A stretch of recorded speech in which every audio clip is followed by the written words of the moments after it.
Hello दोस्तों, जय माता दी, जय श्री हरि। आज मैं कहने जा रही हूँ पाप पोषणी एकादशी व्रत कथा। पाप पोषणी एकादशी व्रत करने से ब्रह्म हत्या, स्वर्ण की चोरी, मदपान, भोग विलास आदि भयंकर पाप भी नष्ट हो जाते हैं और मृत्यु के बाद व्यक्ति को स्वर्ण लोक की प्राप्ति होती है। यहाँ तक पाप पोषणी एकादशी व्रत कुयोनियों में मिले जन्म से भी छुटकारा दिलाता है। चैत मास के कृष्ण पक्ष की एकादशी का नाम पाप पोषणी एकादशी है। उसके व्रत के प्रभाव से मनुष्यों के अनेक पाप नष्ट हो जाते हैं। मैं तुम्हें इस व्रत की कथा सुनाती हूँ, ध्यानपूर्वक श्रवण करें।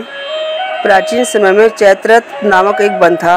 उसमें अप्सराएं किन्नरों के साथ विहार करती थीं। वहाँ सदैव बसंत का मौसम रहता था, अर्थात उस जगह सदा नाना प्रकार के पुष्प खिले रहते थे।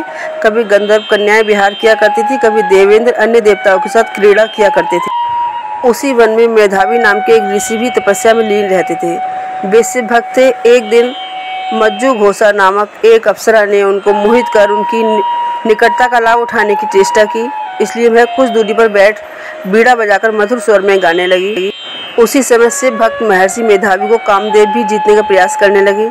कामदेव ने उस सुंदर अप्सरा के भ्रू का धनुष बनाया, कटाक्ष को उसकी प्रचंडा बनाई और उसके नेत्रों को मज्जू घोषा अप्सरा का सेनापति बनाया। इस तरह कामदेव अपने शत्रु भक्त को जीतने को तैयार हुआ। उस समय महर्षि मेधावी भी युवावस्था में थे और काफी हष्ट-पुष्ट थे। उन्होंने अयोग्य पवित्र तथा दंड धारण कर रखा था। वे दूसरे कामदेव के समान प्रतीत हो रहे थे। उसी मुनि को देखकर कामदेव के वश में हुई मज्जू घोषा ने धीरे धीरे मधुर वाणी से बीड़ा पर गायन शुरू किया। तो महर्षि मेधावी जी मज्जू घोषा के मधुर गाने पर तथा उसके सौंदर्य पर मोहित हो गए। वह अप्सरा मेधावी मुनि को कामदेव से पीड़ित जानकर उससे आलिंगन करने लगी। महर्षि मेधावी उसके सौंदर्य पर मोहित होकर शिव रहस्य को भूल गए और काम के वशीभूत होकर उसके साथ रमण करने लगे। काम के वशीभूत होने के कारण मुनि को उस समय दिन रात का कुछ भी ज्ञान न रहा और काफी समय तक वे रमण करते रहे। तदुपरांत मज्जू घोषा उस मुनि से बोली, हे ऋषिवर, अब मुझे बहुत समय हो गया है, अतः स्वर्ग जाने की आज्ञा दीजिए। अप्सरा की बात सुनकर ऋषि ने कहा, हे मोहिनी, संध्या को तो आई हो, प्रातःकाल होने पर चली जाना। ऋषि के ऐसे वचनों को सुनकर अप्सरा उनके साथ रमण करने लगी। इसी प्रकार दोनों ने साथ साथ बहुत समय बिताया। मज्जू घोषा ने एक दिन ऋषि से कहा, हे विप्र, अब आप मुझे स्वर्ग जाने की आज्ञा दीजिए। मुनि ने इस बार भी वही कहा, हे रूपसी, अभी ज़्यादा समय व्यतीत नहीं हुआ है, कुछ समय और ठहरो। मुनि की बात सुन अप्सरा ने कहा, हे ऋषिवर, आपकी रात तो बहुत लंबी है।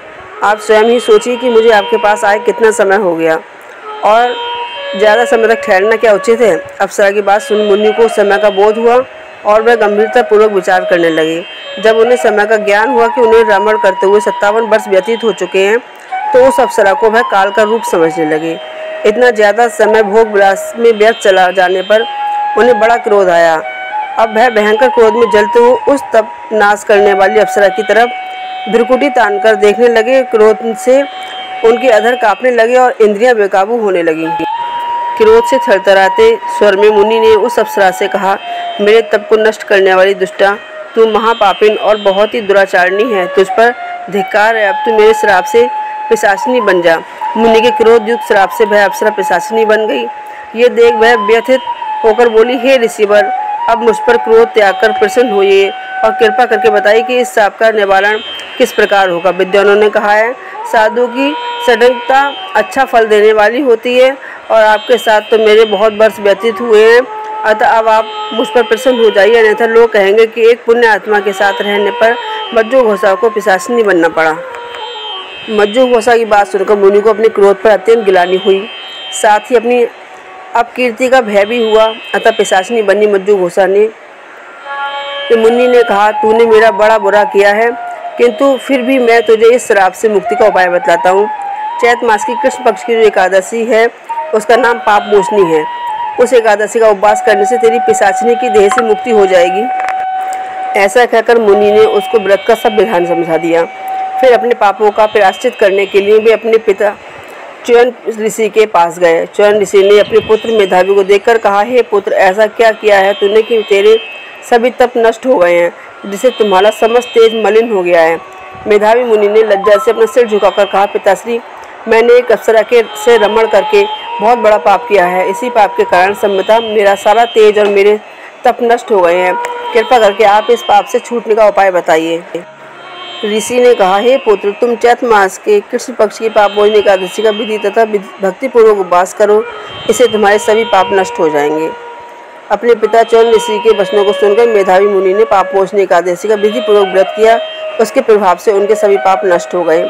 मज्जुघोषा अप्सरा भी पाप मोचनी एकादशी का उपवास करने से पिशाचिनी के देह से छूट गई और पुनः अपना सुंदर रूप धारण कर स्वर्गलोक चली गई। इस पाप मोचनी एकादशी के प्रभाव से समस्त पाप नष्ट हो जाते हैं और अंत में स्वर्गलोक की प्राप्ति होती है। जय माता दी, जय श्री हरि।